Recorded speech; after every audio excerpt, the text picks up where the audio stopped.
Selamat pagi, Sam.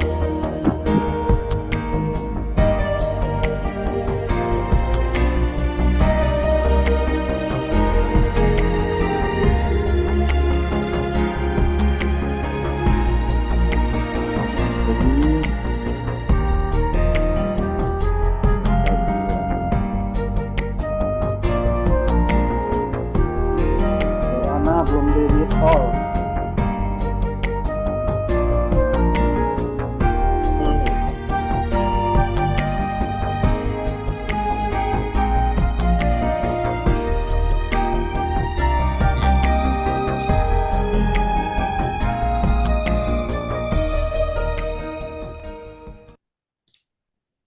Satu Samuel 15 ayat 1 sampai 35.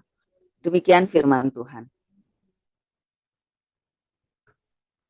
Berkatalah Samuel kepada Saul, "Aku telah diutus oleh Tuhan untuk mengurapi engkau menjadi raja atas Israel umatnya. Oleh sebab itu, dengarkanlah bunyi firman Tuhan. Beginilah firman Tuhan semesta alam. Aku akan membalas apa yang dilakukan orang Amalek kepada orang Israel, karena orang Amalek menghalang-halangi mereka ketika orang Israel pergi dari Mesir. Jadi pergilah sekarang, kalahkanlah orang Amalek, tumpaslah segala yang ada padanya, dan janganlah ada belas kasihan kepadanya. Bunuhlah semuanya, laki-laki maupun perempuan, kanak-kanak maupun anak-anak yang menyusu, lembu maupun domba, unta maupun keledai." Lalu Saul memanggil rakyat berkumpul dan memeriksa barisan mereka Lalu Saul memanggil rakyat berkumpul dan memeriksa barisan mereka di Telaim. Ada 200.000 orang pasukan berjalan kaki dan 10.000 orang Yehuda. Setelah Saul sampai ke kota orang Amalek, disuruhnyalah orang-orang menghadang di lembah. Berkatalah Saul kepada orang Keni, "Berangkatlah, menjauhlah, pergilah dari tengah-tengah orang Amalek, supaya jangan kulenyapkan kamu bersama-sama dengan mereka. Bukankah kamu telah menunjukkan persahabatanmu kepada semua orang Israel ketika mereka pergi dari Mesir?" Sesudah itu menjauhlah orang Keni dari tengah-tengah orang Amalek. Lalu Saul memukul kalah orang Amalek, mulai dari Hawila sampai ke Syur yang di sebelah timur Mesir. Agag, raja orang Amalek, ditangkapnya hidup-hidup. Tetapi segenap rakyatnya ditumpasnya dengan mata pedang. Tetapi Saul dan rakyat itu menyelamatkan Agag dan kambing domba dan lembu-lembu yang terbaik dan tambun. Pula anak domba dan segala yang berharga, tidak mau mereka menumpasnya itu. Tetapi segala hewan yang tidak berharga dan yang buruk, itulah yang ditumpas mereka. Lalu datanglah firman Tuhan kepada Samuel, demikian. "Aku menyesal karena aku telah menjadikan Saul raja, sebab ia telah berbalik daripada aku dan tidak melaksanakan firman-Ku." Maka sakit hatilah Samuel, dan ia berseru-seru kepada Tuhan semalam-malaman. Lalu Samuel bangun pagi-pagi untuk bertemu dengan Saul, tetapi diberitahukan kepada Samuel demikian: "Saul telah ke Karmel tadi dan telah didirikan baginya suatu tanda peringatan. Kemudian ia balik dan mengambil jurusan ke Gilgal." Ketika Samuel sampai kepada Saul, berkatalah Saul kepadanya, "Diberkatilah kiranya engkau oleh Tuhan. Aku telah melaksanakan firman Tuhan." Tetapi kata Samuel, Kalau begitu, apakah bunyi kambing domba yang sampai ke telingaku dan bunyi lembu-lembu yang kudengar itu? Jawab Saul. Semuanya itu dibawa daripada orang Amalek. Sebab rakyat menyelamatkan kambing domba dan lembu-lembu yang terbaik dengan maksud untuk mempersembahkan korban kepada Tuhan Allahmu. Tetapi selebihnya telah kami tumpas. Lalu berkatalah Samuel kepada Saul, "Sudahlah, aku akan memberitahukan kepadamu apa yang difirmankan Tuhan kepadaku tadi malam." Kata Saul kepadanya, "Katakanlah." Sesudah itu berkatalah Samuel, "Bukankah engkau, walaupun engkau kecil pada pemandanganmu sendiri, telah menjadi kepala atas suku-suku Israel? Dan bukankah Tuhan telah mengurapi engkau menjadi raja atas Israel? Tuhan telah menyuruh engkau pergi dengan pesan, pergilah, tumpaslah orang-orang berdosa itu, yakni orang Amalek. Berperanglah melawan mereka, sampai engkau membinasakan mereka. Mengapa engkau tidak mendengarkan suara Tuhan? Mengapa engkau mengambil jarahan dan melakukan apa yang jahat di mata Tuhan?" Lalu kata Saul kepada Samuel, "Aku memang mendengarkan suara Tuhan dan mengikuti jalan yang telah disuruh Tuhan kepadaku. Dan aku membawa Agag, raja orang Amalek. Tetapi orang Amalek itu sendiri telah kutumpas. Tetapi rakyat mengambil dari jarahan itu kambing domba dan lembu-lembu yang terbaik dari yang dihususkan untuk ditumpas itu, untuk mempersembahkan korban kepada Tuhan Allahmu di Gilgal." Tetapi jawab Samuel, "Apakah Tuhan itu berkenan kepada korban bakaran dan korban sembelihan sama seperti kepada mendengarkan suara Tuhan? Sesungguhnya mendengarkan lebih baik daripada korban sembelihan. Memperhatikan lebih baik daripada lemak domba-domba jantan. Sebab pendurhakaan adalah sama seperti dosa bertenung, dan kedegilan adalah sama seperti menyembah berhala dan terafim. Karena engkau telah menolak firman Tuhan, maka ia telah menolak engkau sebagai raja." Berkatalah Saul kepada Samuel, "Aku telah berdosa, sebab telah kulangkahi titah Tuhan dan perkataanmu. Tetapi aku takut kepada rakyat, karena itu aku mengabulkan permintaan mereka. Maka sekarang, ampunilah kiranya dosaku. Kembalilah bersama-sama dengan aku, maka aku akan sujud menyembah kepada Tuhan." Tetapi jawab Samuel kepada Saul, "Aku tidak akan kembali bersama-sama dengan engkau, sebab engkau telah menolak firman Tuhan. Sebab itu, Tuhan telah menolak engkau sebagai raja atas Israel." Ketika Samuel berpaling hendak pergi, maka Saul memegang punca jubah Samuel, tetapi terkoyak. Kemudian berkatalah Samuel kepadanya, "Tuhan telah mengoyakkan daripadamu jabatan raja atas Israel pada hari ini, dan telah memberikannya kepada orang lain yang lebih baik daripadamu.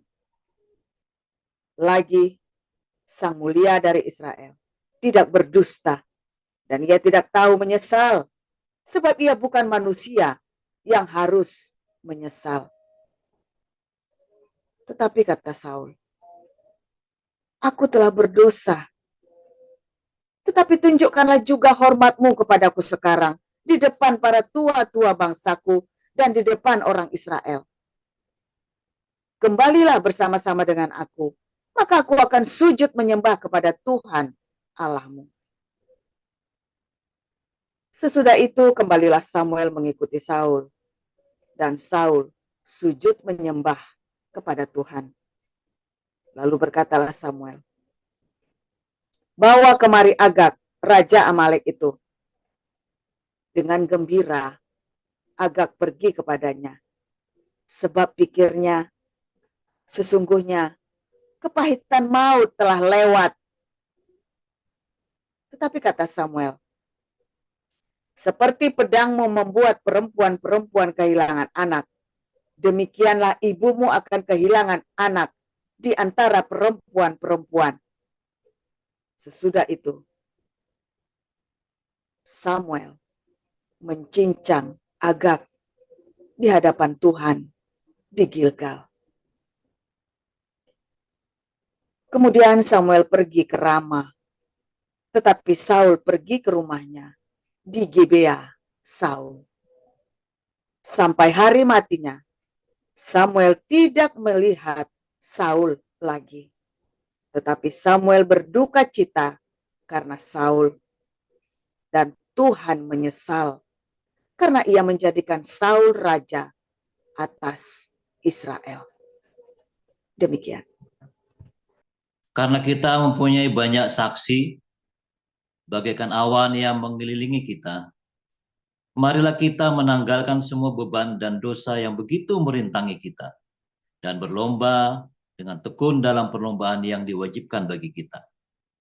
Marilah kita melakukannya dengan mata yang tertuju kepada Yesus, yang memimpin kita dalam iman, dan yang membawa iman kita itu kepada kesempurnaan, yang dengan mengabaikan kehinaan, tekun memikul salib, ganti sukacita yang disediakan bagi Dia, yang sekarang duduk di sebelah kanan tahta Allah.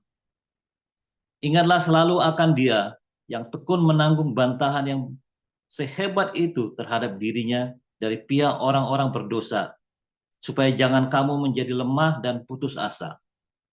Dalam pergumulan kamu melawan dosa, kamu belum sampai mencucurkan darah. Dan sudah lupakah kamu akan nasihat yang berbicara kepada kamu seperti kepada anak-anak?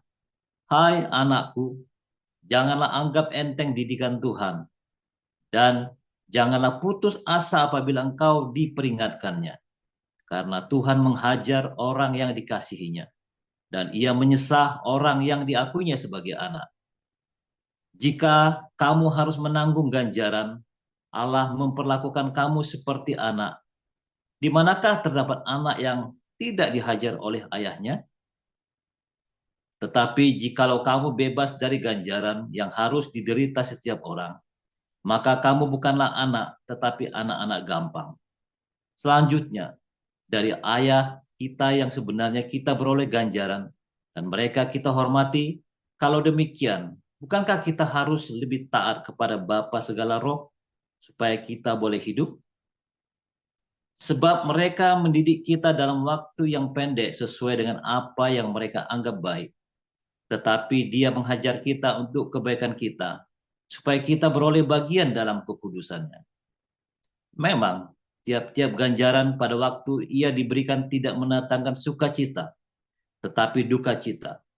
Tetapi kemudian ia menghasilkan buah kebenaran yang memberikan damai kepada mereka yang dilatih olehnya. Sebab itu, kuatkanlah tangan yang lemah dan lutut yang goyah, dan luruskanlah jalan bagi kakimu, sehingga yang pincang jangan terpelecok, tetapi menjadi sembuh.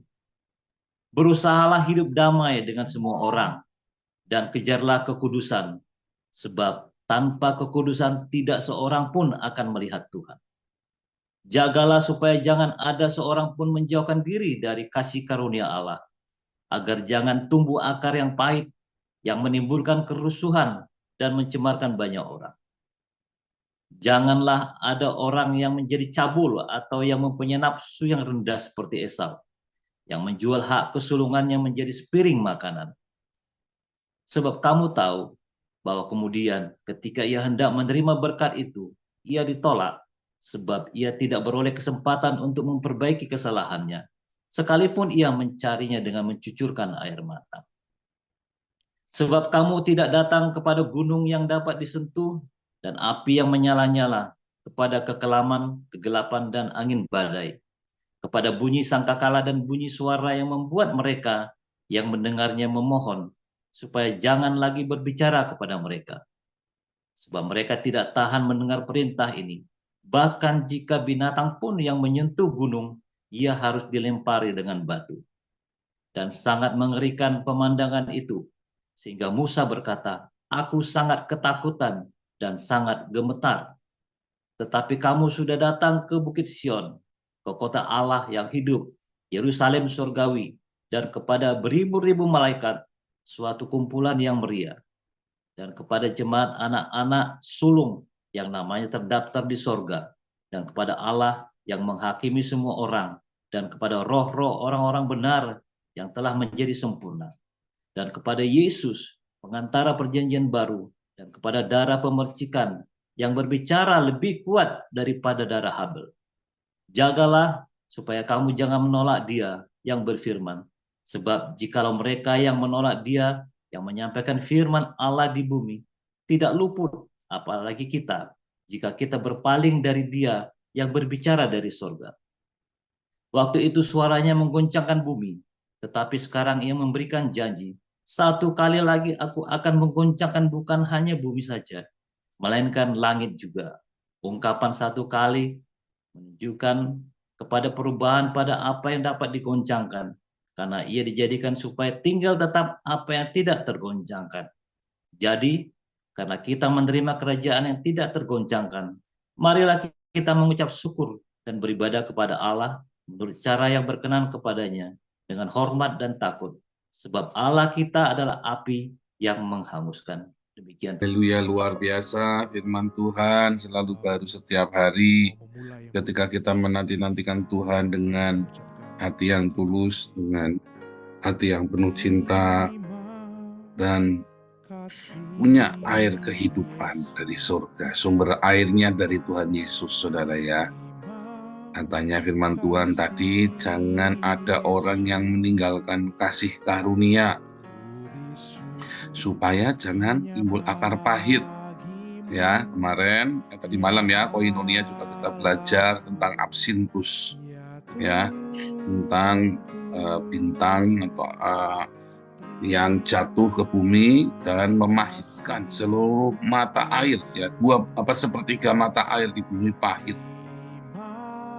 Nah, mata air kita dari mana sumbernya? Tuhan Yesus berkata, Yohanes 7 ayat 37, barang siapa minum dariku, ya, maka dari dalam hatinya akan mengalir aliran-aliran air kehidupan. Kalau pahit nggak bisa hidup. Makanya absintus itu, ya, hanya mengotori mata air yang ada di dunia ini, tetapi tidak bisa mengotori mata air di dalam hati kita yang dari Tuhan Yesus, saudara. Cintamu tuh sumbernya dari mana? Cintamu sumbernya dari dunia ini, ya kamu pahit, mudah dipahitkan. Kalau cintamu berasal dari Tuhan Yesus, ya tidak bisa dipahitkan, ya, karena cintamu itu cinta yang sejati yang dari Tuhan Yesus. Kalau cintamu dari dunia ini, ya pahit, ya. Kalau cintamu dari dunia ini pahit. Kalau cintamu dari Tuhan Yesus, nggak bisa pahit, ya. Bahkan akan manis lawannya. Nah, saudara, ketika kita punya cintanya Tuhan Yesus, sepahit apapun yang kamu hadapi, ya, maka outputmu tetap manis. Wah, luar biasa ya. Sepahit apapun yang kamu hadapi. Karena itu masalahnya bukan dari apa dunia ini memperlakukan kamu, bagaimana orang-orang memperlakukan kamu, tetapi bagaimana kita meresponi perlakuan orang itu. Apa yang kita miliki, ya, apa yang ada di hatimu itu, ketika kamu dalam tekanan oleh dunia ini, maka itu yang keluar, saudara. Kalau yang kamu punya itu pahit, ya ketika orang nimba, orang menekan dia lagi nimba, lagi test the water kan, lagi nimba kamu, ya keluarnya pahit. Kalau kamu punya Tuhan Yesus, kamu lagi ditimba, ya keluarnya manis. Ya, itu resepnya, itu hukumnya, simple. Jadi sebenarnya kita ngerti, kita ini punya Yesus apa enggak, dari mana? dari responnya kita, saudara. Kalau responmu dalam penderitaan, dalam fitnahan, dalam tekanan kamu pahit, kutuk, sumpah serapah, maka hatimu sedang pahit, saudara. Ya, saudara, saya dengan Gilbert pernah terlibat dalam polemik panjang ya, saudara ya, bulan-bulan itu ya, saling melempar. Saya sengaja ya, saudara ya, saya sengaja membuat polemik karena dia mengatai saya anak iblis. Nah, lalu mengatakan saya ini orang kepahitan, orang yang segala macam ya. Nah, tapi sebenarnya dari cara si Gilbert meresponi, dialah yang kepahitan sama saya, saudara, sebetulnya. Ya, saudara ya. Sampai saya bikin satu video sampai terakhirnya saya bilang, kasihan juga ini orangnya, Gilbert. Segini loh cara meresponi polemik di media sosial. Tapi akhirnya dia terjebak terus ya, bolak-balik ya, sampai puncaknya dia cium tangannya Yusuf Kala ya. Dia selampauin sampai dia nanti minta maaf sama saya, baru dia beres tuh masalahnya. Ya beneran saudara, saya nggak bercanda ya, saya serius itu ya. Kenapa? Karena dia pahit hatinya, dia mudah pahit saudara ya. Di dalam kemakmurannya dia ternyata rapuh saudara. Hatinya mudah pahit. Kan gampang kan, kita tinggal test the water saja kan. Keluarnya dia apa? Tapi ketika dia ngatain saya anak iblis, yang keluar ternyata diakonia, yang keluar kita kasih makan orang, yang keluar bercanda semua ya. Semuanya berupa jadi banyolan. Kenapa ya? Karena hati saya manis. Ya, masa-masa pahit itu sudah lewat. Air yang dari sumber yang tidak jelas sudah diganti dengan air yang dari sumbernya Tuhan Yesus. Jangan kamu kira pendeta itu punya sumber yang benar, saudara. Dia tahu banyak teori, tetapi ternyata sumbernya juga akhirnya pahit. Banyak, saudara ya. Kemarin sudah saya contohkan, Hani Christian itu kan evangelis dulu kan, nginjil dari gereja di Sidoarjo itu ya. Agustan, Yudi Mulyana, itu pendeta-pendeta semua tuh. Apalagi dulu Yohanes Singgi dan Cemumek. Ya, kenapa? Karena sumbernya pahit. Dia tidak menemukan sumber yang sebenarnya. Tetapi Joseph Paulsen, sumbernya dari Tuhan Yesus. Sepahit apapun hidup saya, luarnya tetap manis, saudara. Ya kan? Sekeras apapun ya tantangannya, coba diukur-ukur satu Indonesia coba. Ya, apakah saya pahit? Ya kan? Enggak. Karena orang yang punya sumber air yang manis, apapun masalahnya dia adalah sebuah keberuntungan buat dia, saudara. Amin ya. Saudara harus tahu, kalau kamu pahit, apapun keberuntungan bagimu, ujungnya pahit, saudara. Kalau kamu sumber airnya manis, sekeras apapun hidupmu, ujungnya manis. Ya, itu namanya head sama tail. Nah, ya, dulu saya belajar minum ya, belajar mengenal minuman itu ya, whisky, alkohol, whisky, vodka, anggur, itu namanya head sama tail ya, saudara ya. Saya bisa minum 4 botol ya, Orden Blue tanpa mabuk. Itu ada caranya ya. Tapi saya pertama dikenalkan apa itu head, apa itu tail. Kalau barang murah, headnya manis, saudara.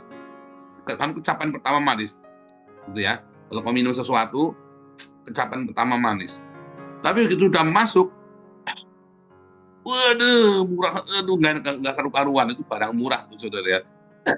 Itu, ini kecapannya manis, tapi begitu udah masuk, nggak karu-karuan di daerah sini ya, di mulai pangkal ronggonganmu itu ya, nggak enak ya. Tapi kalau barang mahal, kecapannya mungkin getir ya, misalnya itu Johnny Walker yang warnanya itu ya, yang warnanya hijau, yang green itu ya, baunya itu kayak bau daun ya. Tapi begitu masuk, enak, saudara, fresh gitu ya. Anggur yang mahal juga begitu ya, kecapannya kan anggur-anggur murahan itu ya, harga 10 ribuan itu ya, anggur-anggur murahan itu manis ya, kayak sirup. Ya, begitu masuk ya kayak ini ya, kayak karu-karuan. Jadi kalau kamu beli anggur yang mahal, yang satu botol itu bisa ya misalnya yang 1 jutaan lah ya, jangan terlalu yang muluk-muluk, 1 jutaan lah botol itu ya. Ya dikecap apa namanya, kelihatannya keras tapi di sini enak sekali banget ya. Enak ya saudara ya. Nah, itu cara minum ya, cara Hexamarten. Nah, kualitas ya, kualitas hidupmu saudara. Anggur itu kan kualitas hidupmu. Mungkin kamu banyak terima yang manis dalam kehidupan ini, tapi selalu berujung pahit. Kenapa saudara? Karena mata airmu itu enggak benar. Banyak anak-anak orang kaya kelihatannya ya kaya, anak-anak sukses, tetapi berujung dengan pahit hidupnya, selalu pahit. Saya lihat banyak anak orang-orang yang punya duit ya. Saya pernah ketemu orang di penjara ya saudara ya. Waktu itu ya, ketemu orang di penjara. Ini anak orang kaya sekali saudara ya. Ini anak orang kaya sekali saudara. Di penjara itu katanya ya, dia bisa sewa 1 kamar, dia sendirian, ada AC-nya, dia pasang apa namanya, seperti pokoknya TV gede gitu ya. Wah, TV gede ya. Dia masukin TV 50 inch atau apa itu ya. Waktu itu saya di ruang busuk itu heboh gitu ya. Wah, ini orang kaya baru masuk penjara ya, masih muda ya. Kelihatannya waktu itu saya ketemu itu kira-kira 10 tahun yang lalu ya saudara ya. Ada AC-nya, ada TV-nya gede, home theater, dan segala macam ya. Nah, waktu saya besuk begitu ya, orang ini di sebelah saya saudara ya, dibesukin sama mamanya.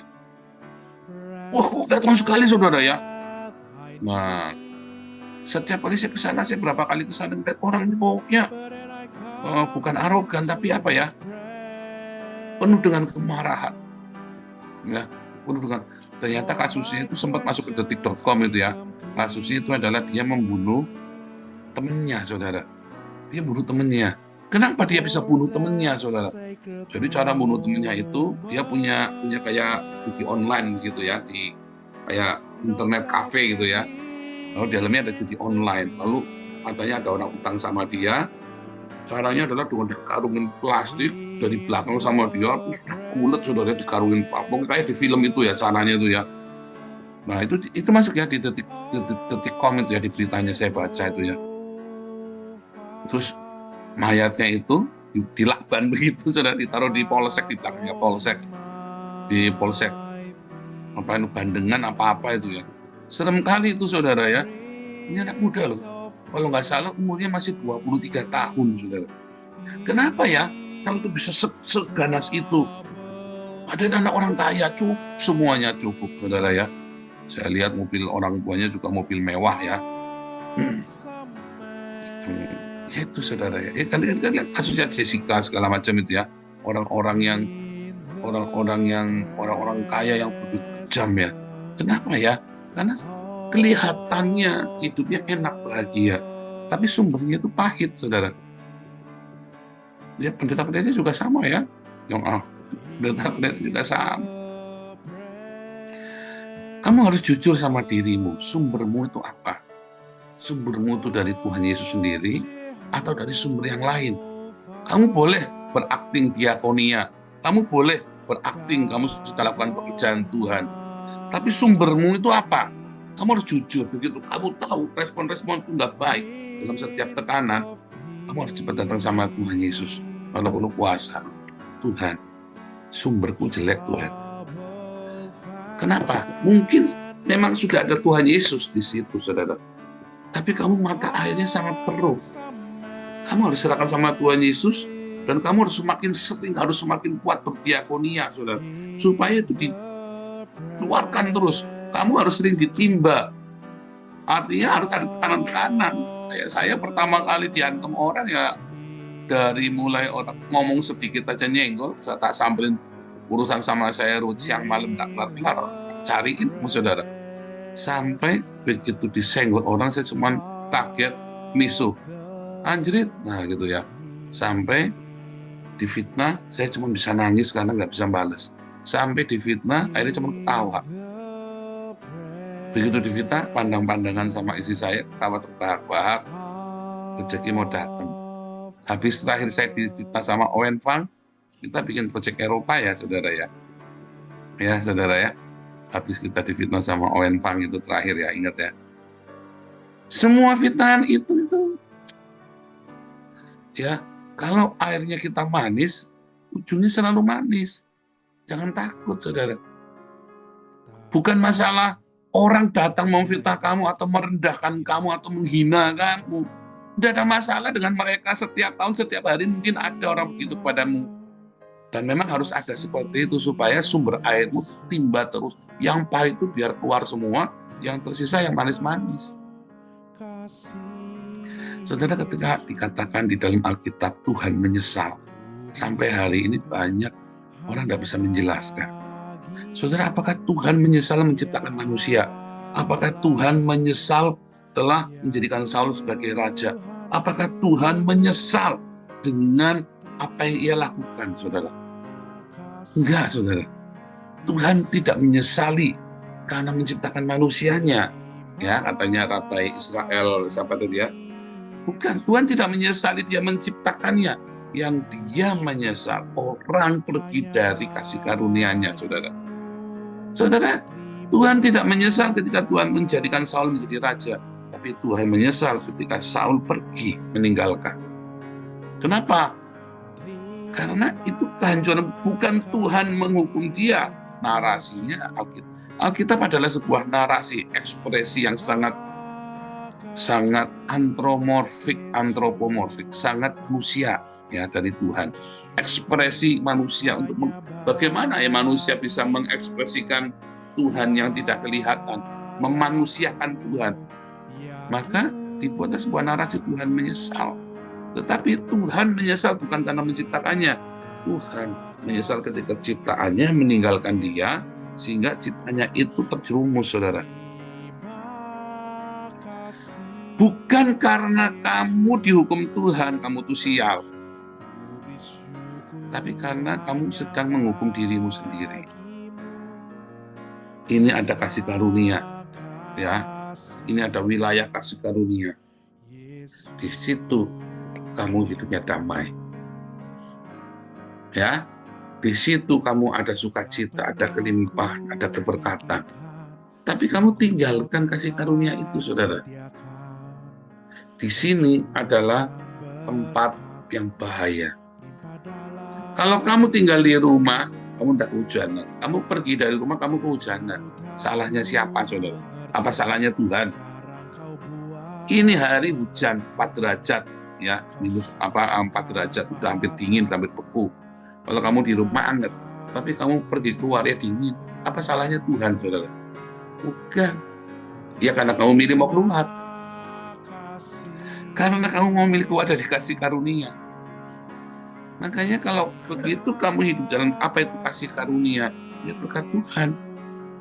Kamu hidup di dalam perlindungan Tuhan, di mana kalau kamu hidup dengan kasih karunia, bila kamu menyalurkan kasih karunia itu kepada orang lain, begitu kamu stop untuk berkasih karunia, maka kamu keluar dari kasih karunia itu.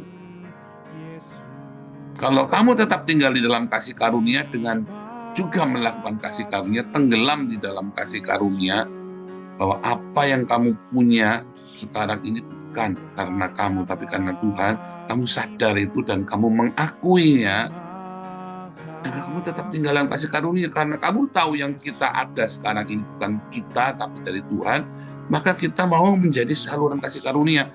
Tapi kalau kamu mendapatkan sekarang hari ini dengan kekuatanmu, dengan ya jeripayamu berdarah-darah, maka kamu tidak akan merelakannya. Makanya banyak pendeta-pendeta di Belanda ini, kalau udah urusan jemaat itu kayak mau bunuh-bunuhan, saudara. Kalau jemaat pindah gereja itu kayak mau bunuh-bunuhan ya.